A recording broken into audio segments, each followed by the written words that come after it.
Some mentions of blood, death, gore, and other sensitive topics. Detailed descriptions are enabled by default.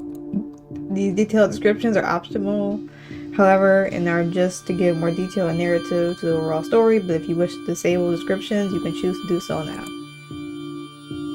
I guess you shouldn't really affect anything too crazy. I may move in. From the view of my rearview mirror, the buildings of the city slowly fall away. The clouds take hold and devour them as I continue past.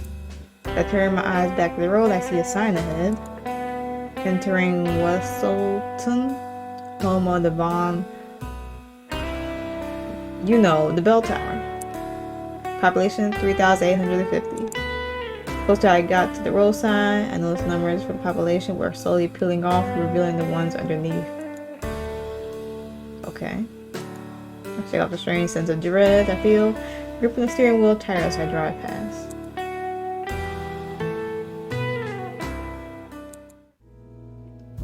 It is long until I see the apartment building in the distance.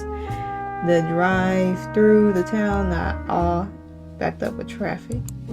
I'm around the buildings as I pass them, noting some places that look interesting to check out later. Originally, I worried about moving into an apartment building in the center of town, but Welsoton is surprisingly quiet. No loud yelling, police sirens, or traffic jams to be seen. Everyone seems so calm and serene, just going about their business, some exchanging polite conversation in passing. As I approach the new apartments, I notice how every building on the street looks brand new. Not in the sense of new construction. No, these are taken right out of a history book and placed down the streets, not looking weathered or damaged at all. Strange. Upon pulling into the parking lot, I head to the office to grab the key to my place. I called earlier for directions to the office where I could get my keys and such, and the man on the line told me where to go, just give my first and last name. The office thankfully wasn't hard to find. Our sign reading office is hard to miss above the door. There are not levers, but elevators further down the hall. I caught a glimpse of the doors as I reached the office handle. The door creases as I walk in, starting the man at the front desk who looks up in surprise from his book. Well, how can I help you, miss? He sells his book haphazardly on the side of the L-shaped desk, papers covering every inch of the available surface. Hi, I'm Charlie Brown. I think we spoke on the phone earlier. Yes, Miss Brown. You're the new tenant. Man rummaged around on his desk, looking through the paper stacks until he seems to have found the right one. He adjusts his glasses, examining the paper he has held. You're from the city. Not often we get city folk in our area. Especially not to stay here. I give the man a lopsided smile and shrug my shoulders. Yeah, need a change of pace is all. He laughs. Don't we all? Well, I'm due to sign these few things just here, here, and here. He hands you the paper and the pen, and gestures with his finger at the line and the sign and date. After signing, he takes them back and files them away, which was more of a place the papers in a different stack next to the one you originally found the paper in.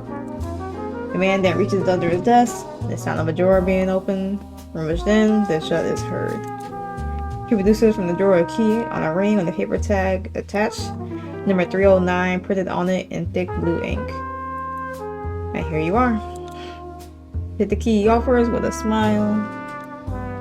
Just head through the doors you passed by before the office, take the stairs all the way up, and your apartment is the second to the last door on the left. And I do apologize, but our elevators are quite broken at the moment. Well, shit. Well, that's okay. I didn't bring much with me. I'm getting the big stuff here. No big deal. I was lying through my teeth, knowing I felt like hell getting my boxes up the stairs. I waved to the guy, and never even got his name. Politely waved back and opened his discarded book to continue reading. I stepped out of the office. I sent a withering glare at the elevators. Just my luck they'd be broken. But at least my larger stuff was mostly new and still in packaging, so it won't be as hard. Just a lot more trips. My solo point of this apartment is the pre-furnishing it came with. Just a simple wooden bed frame, appliances, and a slightly dubious couch that I'll want to replace ASAP, along with a few other things. I get back to my car, idly spinning the key on my finger, grab a few of the smaller bags and toss into the room. Looking at a duffel bag filled with some clothes and miscellaneous electronics over my shoulder, I grab a bag labeled Kitchen Box 1. Closing the car door with a click, I head back to my dreaded trek up the stairs. Box clangs slightly as I nudge open the door leading to the stairs. Stop at the first step and look upwards. The stairs seem endless for a moment, spinning round and round. Bring on a quick sigh, take a step, then another, again and again. Yep. By the time I reached the top of the stairs, I almost wept with joy. My parent was only just down the hallway. The trek on the box of kitchen stuff rattled with every step. I see the end of the hall and the small number reading 309 on the side of the door. I bent down to place it down the box, which slipped and landed with a loud metallic clang on the ground. Oops. Shrug it off. It's only 1 p.m. I don't need to be that quiet during the daytime. Just in the bag on my back, I reached over the doorknob to fit the key in and turn. Click. Key won't budge. Try to pull the key out, but has now become lodged firmly into the keyhole. I curse colorfully under my breath and yank on the key again. This time it works, but the pull force sends the key falling out of my hand onto the floor. I lean down to pick up the dropped keys, propping the duffel bag to swing forward in front of me. You gotta be kidding. The sound of a door behind me swinging open interrupts me as I shove the bag out of the way. You please keep it down. There's no one living here. Some damn respect. Man stands in the doorway in a yellow t-shirt and gray sweats. He seems not so pleased at my loud noises, as evident by a scowl on tapping foot as he stands staring at me.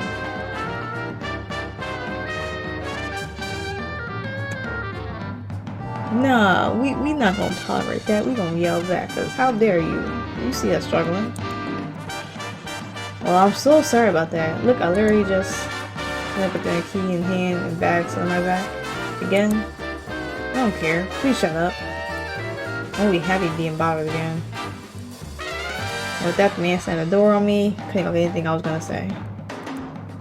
Asshole. Crazy moving in, I already have a laundry list of things going wrong. So I'm just prick for a neighbor, it seems. This is gonna be a long day. You didn't actually yell. I would be like, dude, you see me struggling? If you don't find something to do, buy some headphones, or just move out. Get your own house. Shaking off that encounter, I go for attempt 2 on the door. And look at that. It opens first try. I nudge open the door with my foot as I pick up the box left on the floor. Carmen bare save for a few pieces of furniture. Put the box on the kitchen counter, the duffel bag by the couch. I guess. Mentally, I'm psyching myself up for the numerous trips I need to make yet. But I wanted to get my car unpacked before nightfall, so no point in delaying anymore. So back outside, just as the bells sing their tune to the wind and to those who listen. After what seemed like years of work, the car was finally empty and everything was painstakingly carried up those dreaded stairs. I closed and now locked the door behind me. I set the last of the boxes in the living room. So there, surveying the house. Boxes and bags are piled up everywhere in the kitchen, living room, and then the small hallway to the bedroom. However, it's not done. I can relax with the thought of no more stairs for today. And that I didn't upset Mr. Pissy Pants again either. Right now, I need to unbox a new mattress and sleep. The sheets can be found tomorrow, but I will not be sleeping on that couch. Wednesday, almost unpacked. Okay. After everything is packed, I think I'll become violent if I see another moving box. The days have been mostly spent unpacking my things, box by box. I go, each room done by importance. The days have been mostly, well, shoot. Okay, bathroom, bedroom, kitchen, living room. The only thing I've done this week is the bathroom and the essentials of the bedroom and kitchen, but for me, that was productive enough. I got groceries on Monday, and after that adventure, I feel I did quite enough productivity for a week. However, unless I plan on living out of my boxes for life, I must do something today, or I'll never get anything done. I grumbled to myself as I grabbed another box, this one with the word pictures scrawled on the side. Filled to the brim with wall hangings and photos. Top photos of my college graduation, of me and my friends, laughing as we hold our diplomas. The last photo together as a group, having all moved our separate ways a month after graduation. I continued the cycle of pulling something out of the box, reminiscing over memories, then placing it in the living room, slowly filling the space with personal touches. You hear bells toll their song 3 times, on the hour, every hour.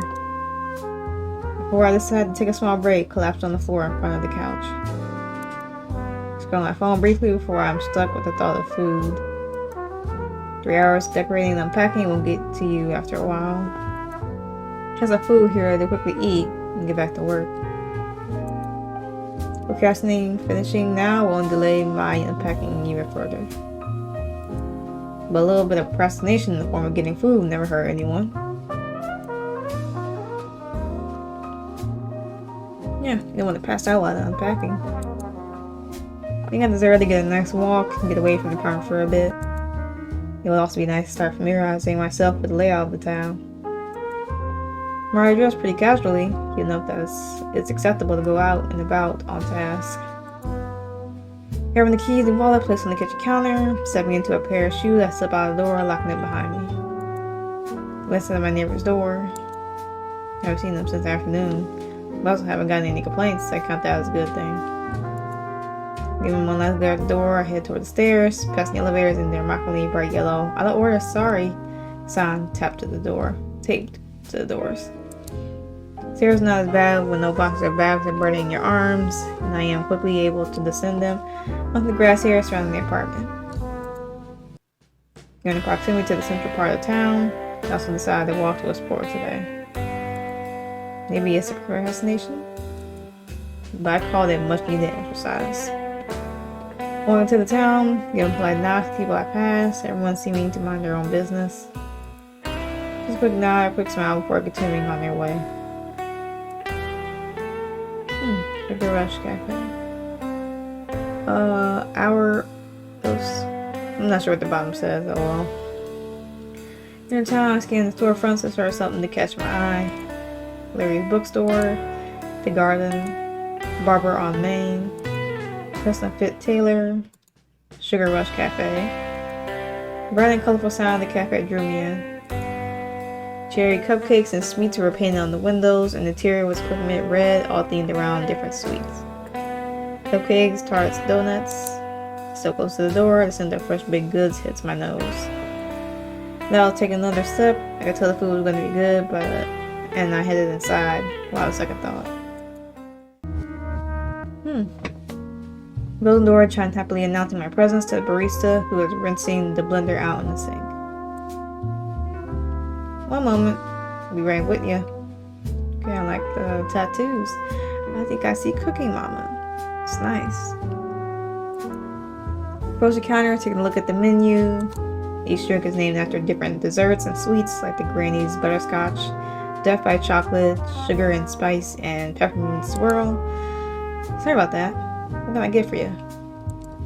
Barista, Ace, judged by the name tag pinned on their apron, gives me a bright smile. They seem to glitter from their piercings catching the light. Can I get I like Death by Chocolate. Yeah. Death by Chocolate, please. Ace smiles and types it into a register. Anything else I can get you? A pastry? I think I'll have one of those donuts. They look amazing. You reach for the napkin through the display bin, grabbing the donut I was eyeing up. We're here or to go? We're here. Beside a small plate across the counter, on that they place a donut and a napkin, pyramid pattern swirling through the napkin. Alright. Your total is $6.25. I shot my wallet from my pocket and kept the cash I had on me. So what brings you here to this small town? I just moved here on Sunday. A new move-in? Ace beamed at me, pushing a few buttons on the register. No need to pay. Just one's on the house. Your residents get a free baked good and drink as decreed by me. Right now, welcome. You haven't figured it out by now? Did just say name tag with a slap. I'm Ace, and you are? Charlie, it's nice to meet you. It's nice to meet you too. I'll get your drink out shortly. You want to take a seat? I nod, plate in hand, and find a seat in front of the store window. So I sit down, sneak in a chair, look at the street, people in the cars bustling about, all enjoying their lives. Look down at the donut on the plate and lifts it to take a bite.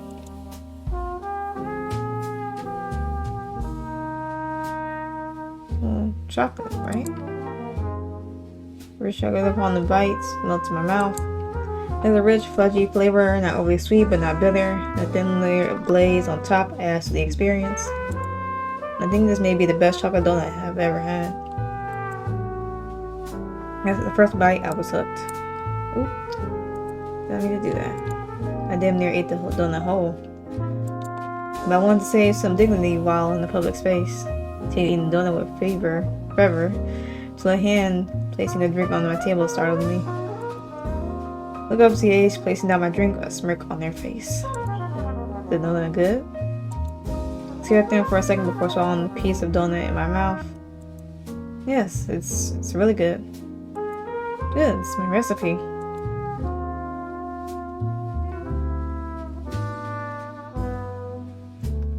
We just moved in. Let's start off calm. Teach me your ways. I give Ace a lopsided grin.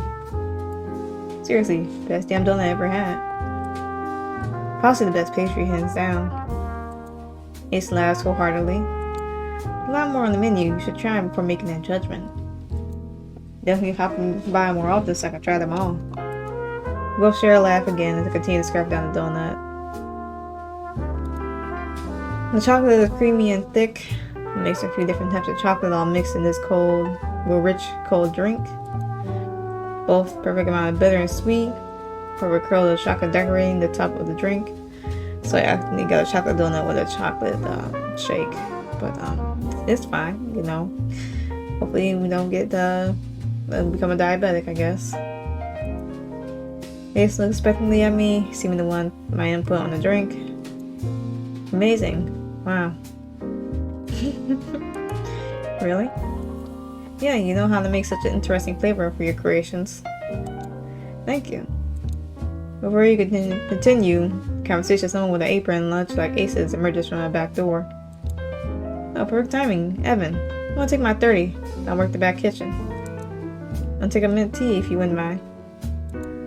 The boy makes maybe about 19, smiles and nods at Ace.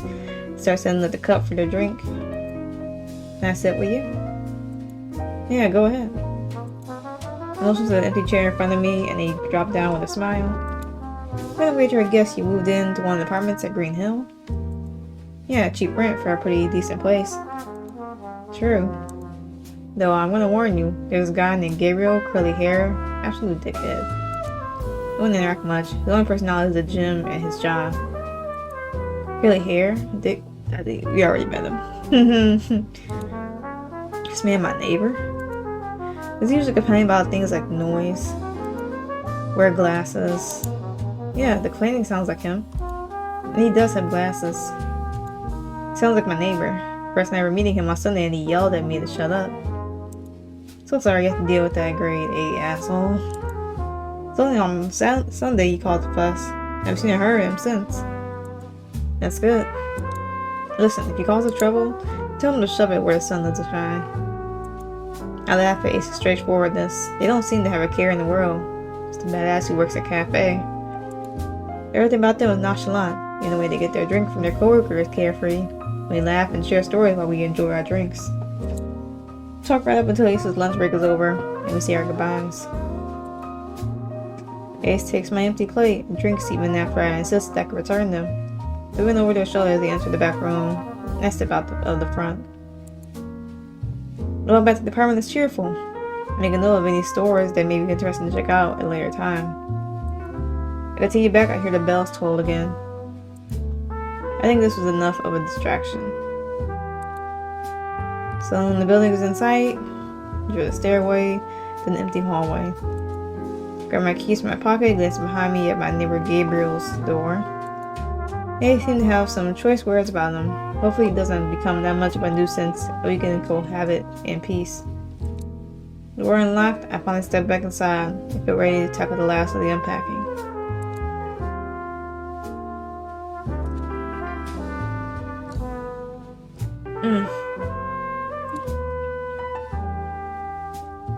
With the last box finally unpacked, I take this time to survey my apartment again. No longer are there any boxes filled with random junk, pushed to the outermost corners of the room. A pile of cardboard boxes in the hall closet was another story for another time, however. The apartment now feels more like home. So they're on the floor pillow, grabbing their remote to watch the TV and then wind for the day. Day all in town, and the rest spent unpacking and decorating. I very much wanted nothing more than to sit and relax. Drawing the television starts this relaxing trance. I hear the bells toll for their final song for the night, and I listen. Enjoying the new chapter. A new beginning. In my life. I did it again. Knock. What the fuck? Alright, I'm getting there. Shantu was still knocking on my door. They probably didn't hear me yelling over their beating. Just wanted to sit around today, partaking in a hobby perhaps. But with the way this person is knocking, the whole town will see burning to the ground. Here from the door, I almost get hit in the face by none other than that guy. He looks at me with a surprised face. Can't tell if it's a knock again. What do you want? I grit that sentence through my teeth at him. I want to get some food and get back to the task on hand. Not deal with this idiot. I want to apologize for Sunday. He gives me a sheepish grin, holding both of his hands in front of his chest. Silently pleading, it seems like. I press my lips at him and look at him.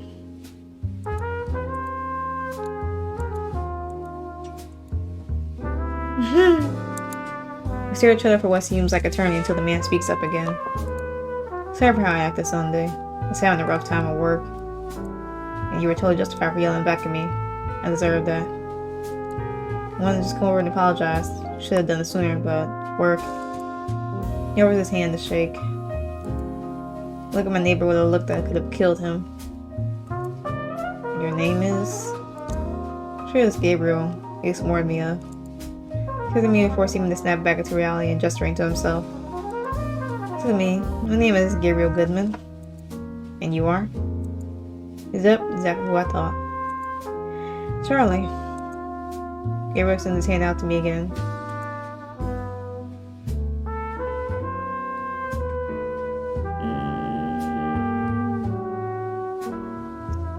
Oh no. Because honestly, yeah, work is all stressful and everything. That doesn't mean you take it out on people, but he was like, oh, be a bigger person, but it's like, nah. Y'all want to shake his hand, Yonky, and I'm wave it off. Put my hand up to turn it down. I'm just confused for a second before placing the hand in his pants pocket. We stand in the doorway, awkwardly grin again before I incline my head slightly and start closing the door. It's been nice, Gabriel, but I'm very busy right now. I lie. Oh, sorry to keep you. If you need me, you know where to find me. Step backwards towards the slightly open door. I don't pay much mind as I shut the door to the apartment and turn back to what I was doing. Thinking back to Ace's description of Gabriel. What did they say? Grade A asshole. Laugh and continue with my day. Yes, it's best not to pay any mind people like that. Tuesday, the tour. Hey. Gabriel, it is 7:20. Great time to get up. We're going somewhere today. Those are my neighbor / enemy / friend. I'm not sure what to classify Gabriel as. Strange doll that showed me up one day. Annoying spirit that is forever bound to me. Whoever Gabriel is, he leans dramatically against the door to my apartment. I'm dying out here, waiting for you. Suffer, old bastard. We're ready in 5. I don't know why we're even doing this. I'd be like, nah, man, I'm good. I hold the door in his face, reluctantly getting ready once again for another day with that man. If I don't go, he'll just bug me until I cave. so reading now is the only way. But outside, he is giving me a tour of the entire town, and I'm seeing the places the locals visit. I slip into today's shoes. I can feel Gabriel's radiating energy and patiently waiting outside the door. The same position I left him, if I had to guess. After grabbing my keys and wallet, I swing open the door to find Gabriel exactly how I left him. This time he's holding his phone. And instantly the phone disappears and he is upright, almost bouncing on his feet, and as he smiles at me. You like history? Yes. I find history pretty interesting. Gabriel beams even more. You're gonna enjoy where we're heading today. Elaborate? Gabriel only smirks and shakes his head, starting off in the direction of the stairs. You'll see when we get there. He's gonna find my door and fall in pace with his own footsteps, nudging him in the arm slightly. Come on, not even a hint. I gave you one. It's about history. I huff and follow Gabriel down the stairs and outside of the building. We start walking in the general direction of the main square. Maybe a store? Thrift shop? There are many possibilities for what it could be, and Gabriel will not budge on where we are going. To enter town, I start scanning buildings in the distance that can maybe hold the answer. However, every place I think we may turn in, we walk right past. As we approach the end of the street where the bell tower looms overhead, Gabriel suddenly stops, standing in a stone circle in front of the bell tower. He turns to me and swings his arm out in a dramatic gesture. Devon. Bell tower. That's it. We hear her song every hour, our talent's pride and joy. So we keep the time for many years. That will obviously drive me crazy, hearing that every hour on the hour. And inside we also have our mayor's office. There are points to the top of the windows, a few floors under the bell tower. And the bottom floor is a museum to the town's history. The gift shop. History. Makes sense now. I'm not complaining. It will be nice to know it's this town's history, but since I will be living here. Before I can respond to Gabriel, he bounds off. As I draw to catch up, he opens the door, gesturing me inside. I take in the museum as we enter. There's a reception desk at the center of the entry hall, where a very chipper looking woman sits at the chair, smiling at everyone who enters. When she seemed to glance at Gabriel, her smile grew even bigger. He returns the smile, approaching the counter and resting his hands on the counter. Why? Hi, Gabriel. Hey, listen. How's everything? Oh, you know, same old thing I do every day. Gabriel laughs and rests his head in one of his hands. Who's the companion? Gabriel looks at me and smiles. The next door neighbor just moved in, and I've been their one and only tour guide. Oh, wonderful. If we ever get new people coming into our little town, where are you from? Moved here from the city. Charlie, by the way. Well, it's very nice to meet you. Would you like a complimentary brochure about this museum? It's always good to take one, I guess. Let's grab one from the pile, offering it over to me. Okay, thank you. Take the brochure from Lissa and briefly scan what is written on it. Gabriel turns to me. So where are we heading first? Museum, of course. She has to the gift shop after. What's the point in the gift shop? You don't even know, where you're getting in regards to the museum. Let's go there first. Glad you're not one of those gift shop before museum people. Yeah, no. Let's take milk before cereal. Why go to the gift shop first? You sell things you'll see in the museum. You don't see stuff in the museum. How you gonna know the importance of it in the gift shop? Experience the exhibits first before you buy. You get it. As Gabriel walks and I walk through the doors to the museum, I can see there are 2 rooms on the museum side.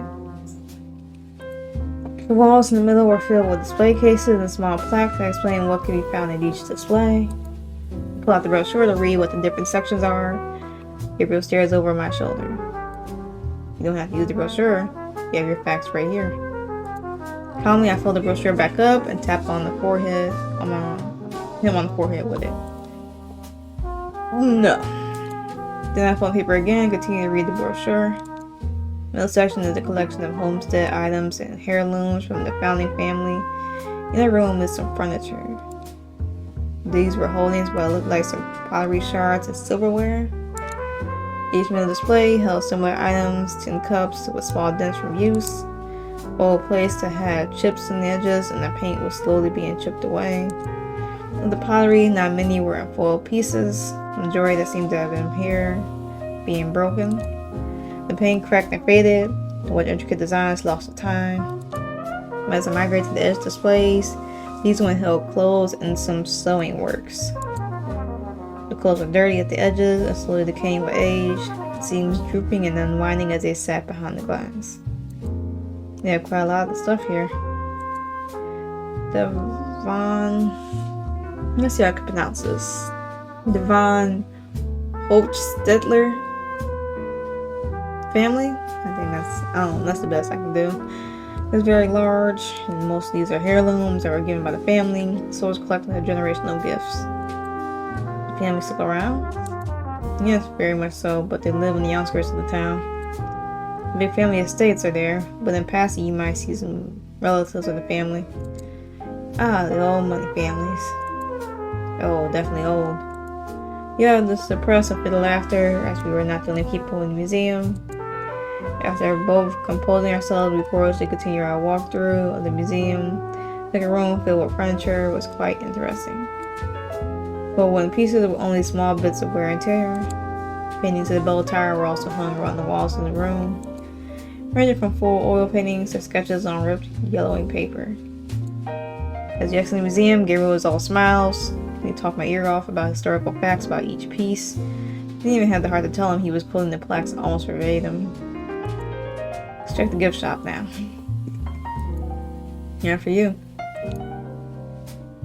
Alright, we're into the gift shop, taking the wonderful techiness of it. Stereotypical I Love Welsoton t-shirts, mugs, hoodies, you name it, it's probably in here. I almost laughed out loud at the sight of it. Go over to one of the shelves that hold the various items, reaching for one and holding it up to Gabriel to see. Look at this. Looking. Is this meant to be misspelled? Gabriel tried to hold in a laugh, yet he fails miserably. No.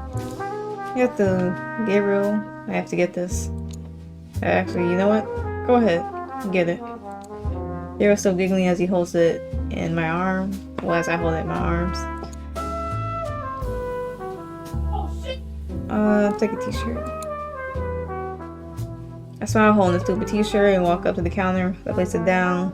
The cashier accused smile. I see a name tag on the counter. Paul. Probably the name of the cashier. This all? Oh no. Yes, that's perfect. I was supposed to put those in the back. Paul is borderline mortified that I found this. I can get you a new one when it's not Welsoton. No, I love it so much. You sure? Yes. Alright. After placing the t-shirt gently in the bag, he places it on the side of the counter. Alright, $20 is what's due. Cash your card. Okay. Card. You're a little closer behind me than I thought. Stops the card and it arcs upwards almost over the cashier. Without breaking the side contact, the cashier catches the card in one clean movement. Gabriel, I think if you threw it any higher, it would have hit the ceiling. It's not long before both Gabriel and the man start laughing. The cashier rings up the card. Thank you, you really didn't have to pay it for me. It's alright, Charlie. I'm the one who invited you here. The cashier hands back the card to Gabriel, who takes it and puts it back in his wallet. So, the man looks between us for a second and lifts an eyebrow in Gabriel's direction. Oh, Charlie, this is Paul. Paul, this is Charlie. It's nice to meet you, Paul. It's a pleasure to meet you, Charlie. I bring you into town. Gabriel has been showing me around the area, so he was here last Sunday. Oh, welcome. Thank you. It's a lovely town. It's very good. Hopefully Gabriel hasn't become too boring of a tour guide. Hey.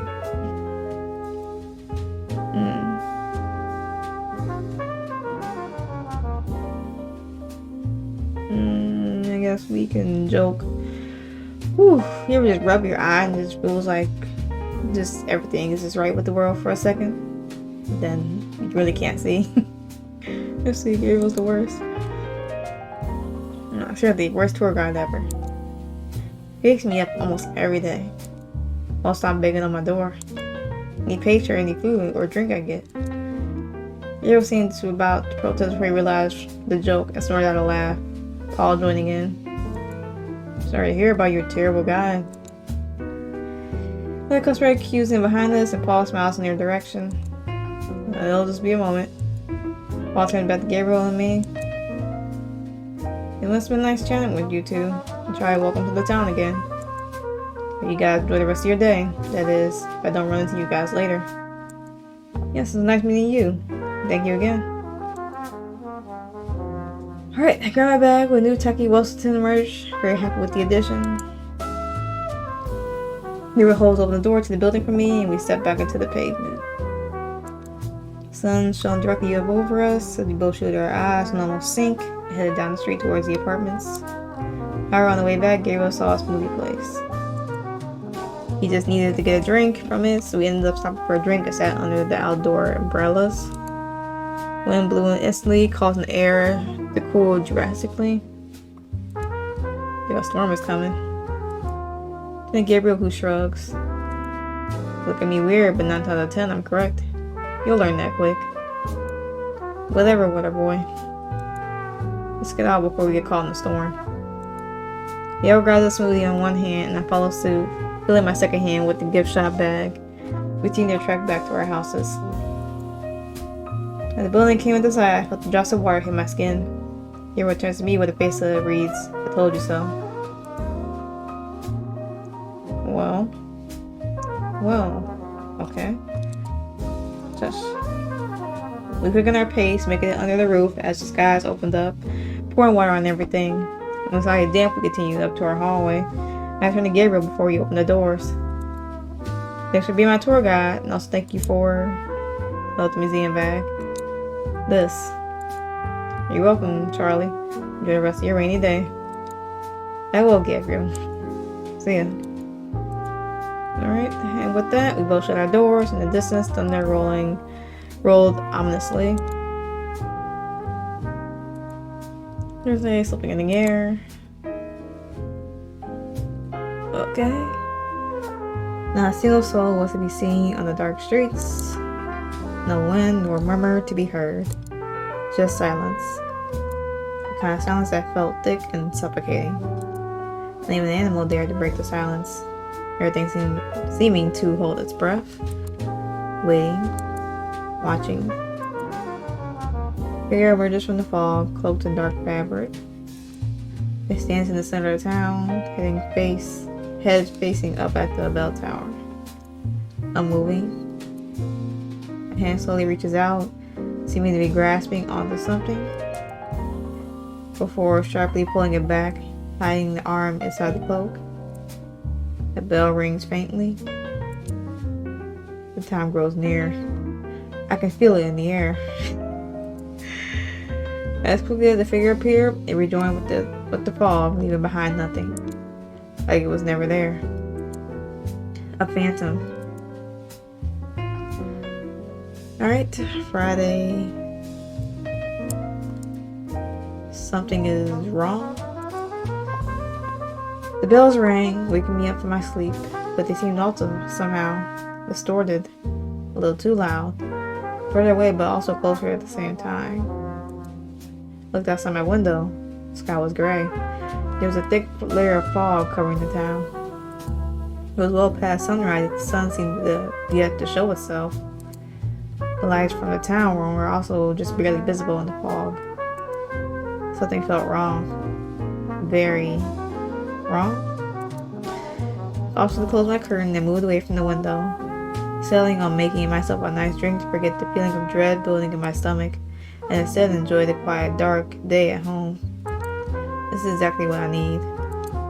Especially with Gabriel running me almost every morning to show me different parts of the town as there at this break. Happy with my decision, I walked out of the bedroom towards the kitchen. cocoa. After grabbing the mug from the cabinet, I went to the fridge and poured some milk into the mug. Closing the door, I turned on the microwave, placing the mug in to warm up the milk while I get the hot chocolate mix from another cabinet. So I pulled the now hot milk out of the microwave. I mixed the hot chocolate mix before placing it back in the cabinet. Hot cocoa does sound good right now. With drink now in hand, I head over to the living room where I settle into a beanbag placed next to the couch and turn on the TV. Over the gala, playing to continue watching that new television show everyone's been talking about. People claim it's one of the best shows ever. I don't know why I did that. Best shows ever written, yet I don't see the appeal of the numerous love triangles the MC gets herself in. Very unrealistic. She seems to have a new love interest every other episode. However, a few of my friends have been loving the show and want me to watch it with them. New season is airing in a month and they want to host an online watch party on release. 2 seasons behind, so I have some catching up to do before the party. With the weather today, it's a perfect day to sit here and watch TV all day. You will not hear me complaining. The sound of the bell ringing in the distance has started to become an integral part of my routine. Every hour they sing their song. I'm from a big city to learn to live with loud noise from outside, but I'm still getting used to the silence with just church bells. Especially with the weather we're having. It's just plain ominous. Ominous? Yeah, ominous. The chatter of the television show, the bells, and the rain that had started up maybe an hour earlier created a relaxing atmosphere. I barely even recognized the time that had passed since I first sat down. Pausing the mid-season special that was playing on television, I pulled out my phone, content with a full lazy day, and just ordering a pizza for dinner. So on the local pizza place's menu, I hear the bell start their 6 o'clock song. Personal pizza. Oh, that looks good. Maybe I'll add that as well. The bell continued to ring. It sounded almost panicked. I look up for my order, setting the phone down on the coffee table next to my empty drink. Looking through the window with the added challenge of the rain that had started, the town was completely invisible to me, but the sound of the bell still ringing set me on edge. I know who could know what's going on. I walked towards the front door, not caring that I was still very much dressed in loungewear. I'm on the front door, intend on going to Gabriel. I see that he seems to have also got an idea. We started staring up each other from our doorways. Hey, stranger. Hey. You both spoke at the same time. Sorry. Charlie, you first. I'm gonna take a guess and say you have no clue what the bell is ringing like crazy. No clue. I was gonna ask if you wanted to come with me to go find out. I'm not dressed. Neither am I, Charlie. Gabriel dresses as himself. He is wearing a plain tank top and sweatpants. Typical lounge around type of outfit. Let me get my phone and key, then we can take my car. Rather than walking in the rain. Alright, I'll get an umbrella. Gabriel flashed me a thumbs up before heading back into his house. I quickly grabbed necessities and slip on some shoes, the bell still ringing insistently. We both meet outside our doors, Gabriel now donning a light hoodie, and we lightly jog down the stairs. Gabriel already has the umbrella up as we step outside to shield us as we make a break for my car. As we get in the car, we are just quickly leaving the parking lot. Gabriel and I are both on edge. The bell is still ringing, and have been ringing for the past 5 minutes. 5 minutes passed when they should have stopped. Snow Tower, maybe with the weather they're malfunctioning? I suggest. Yeah, hopefully, but in all the years I've lived here, I've never heard them ring like this before. I don't think they ever broken down for all I can remember. How long have you lived here? Since childhood. Parents moved here when I was like 3 or so. And you never heard them do this? Never. That's concerning.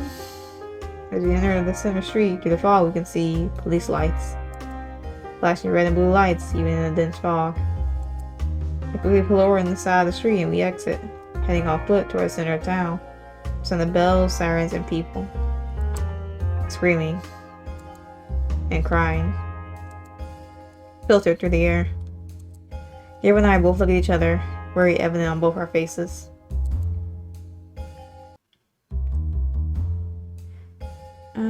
Why would we grab his hand? Let's just keep walking. Well, step closer. What's Gabriel? If anything happens, I can use him as a human meat shield. Get close to the tower, I can feel the hairs on the back of my neck standing up. Everything felt off. And nothing could prepare me for the scene that fall revealed. Body. Blood everywhere. The air taste and the smell metallic.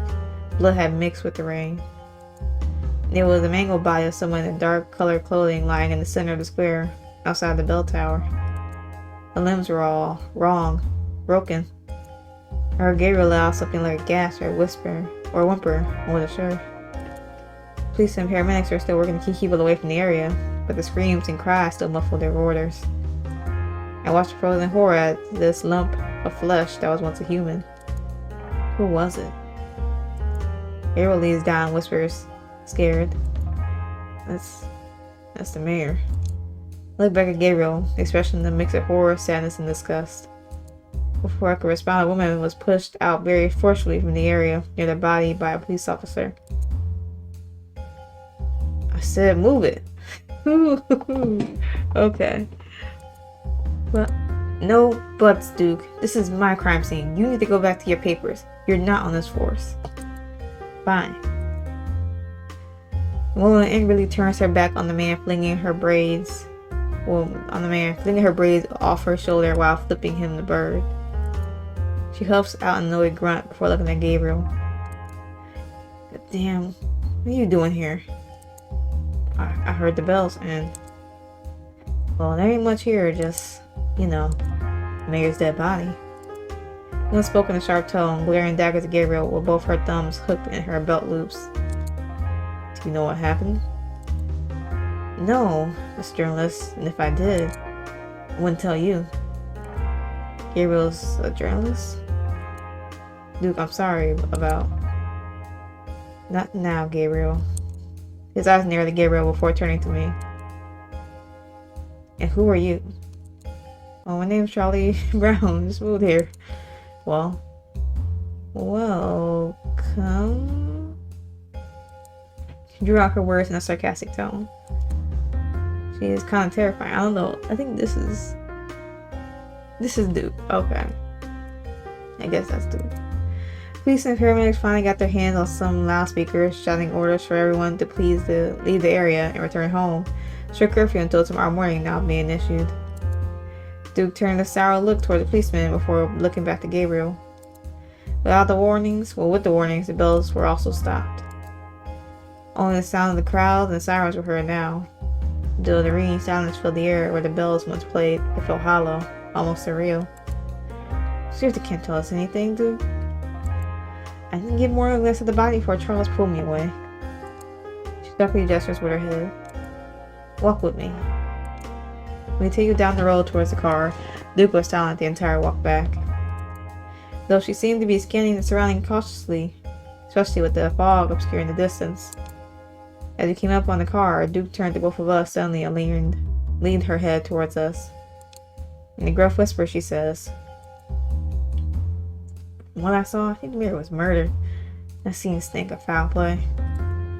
Before either of us could respond, Duke quickly stood up and gave us a firm nod of her head and left. Gabriel and I exchanged looks as we leaned on the hood of my car. Fog was still thick in the air, and the ringing in my ears was still louder than ever. After when we both finally got into the car and drove back.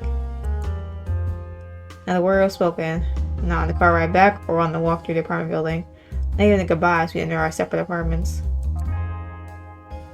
I stood with my back flat against my closed door. Keys fell to the floor. It was the ground, and my mind reeling with what I just saw. The body. The blood. And Duke's parting words also played back in my mind. But from what I saw, I think the mayor was murdered in the stink of foul play. Murder? Foul play? I look at my still empty drink. The TV was still on, and I look at my phone. Pizza I never ordered. I was starting the peaceful new chapter. Oh. Well then. I have no clue what happened to that, but Guess we'll find out in the next part of Pull the Bell. Who murdered the mayor? Gabriel's a journalist. How and why? And yeah. Okay, so the game was made by in the game development area. Here are all the credits right here. Of course, I'll try and do the best I can to put everything in the description below if y'all are curious about this. If you are also curious about Toll the Bell, if there are going to be future developments for this game, of course everything will be in the description below for that. So hopefully y'all enjoyed this game. Also, if y'all enjoyed the video, don't hesitate to like, share, comment, subscribe, all that fun stuff. And with that being said, hope y'all had a good day, a good yesterday, and better tomorrow, and I'll catch y'all in the next video.